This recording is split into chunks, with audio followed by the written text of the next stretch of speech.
आणि या पक्षामध्ये राष्ट्र प्रथम, नंतर पक्ष आणि सगळ्यात शेवटी आपण स्वतः, अशी विचारधारा या पक्षात आहे. आणि या पक्षामध्ये मंत्रीपद हा केवळ एक व्यवस्थेचा भाग आहे.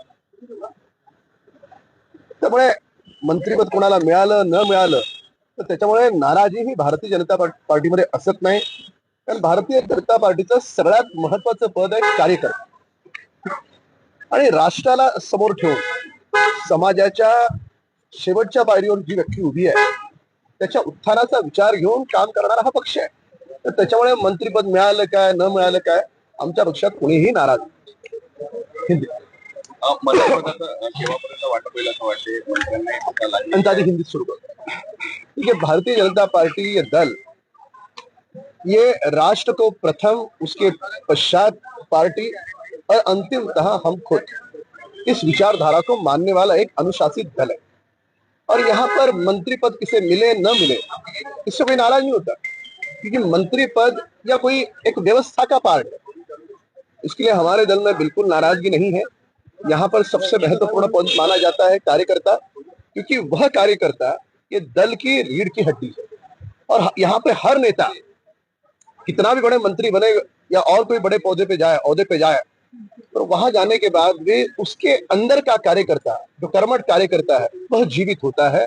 हम सारे पदों को हम व्यवस्था का भाग मानते हैं. विरोधी पक्षाकडून मागणी होत आहे की विरोधी पक्ष नेते पद मिळावं. कसं पाहता तुम्ही याकडे? त्यांची संख्याबळ कसं जुळत नाही असं म्हणताय, पण असा कुठलाही नियम नाही असे दावा ते विरोधक आहेत. त्यांना लाजा वाटल्या पाहिजे की एका ठिकाणी संविधानाची भाषा बोलतात आणि दुसऱ्या ठिकाणी संविधानानं जे आखून दिलंय केवढे आकडे असतील तर त्यांना विरोधी पक्ष नेतेपद मिळेल. आम्ही विरोधी पक्षाचा सन्मान करतो, फक्त ज्या गोष्टीची मागणी करता आहे त्याची आहे का संविधानात तरतूद? नाही आहे तरतूद. तर त्याच्यामुळे विरोधी पक्ष नेते पद त्याला लागणारी संख्या ही विरोधी पक्षाकडे नाही हे त्यांनी स्वीकारलं पाहिजे.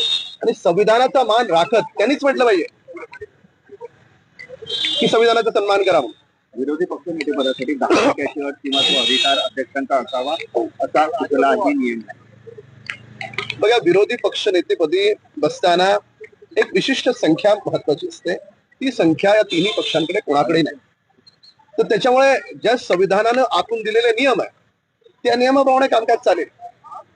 पण माननीय मुख्यमंत्री मोठ्या मनाचे आहेत.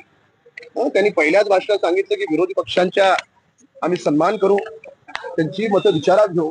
पण याचा अर्थ असा होत नाही की जे संविधानाने आखून दिलेले नियम आहेत ते नियम कसे तोडतायत.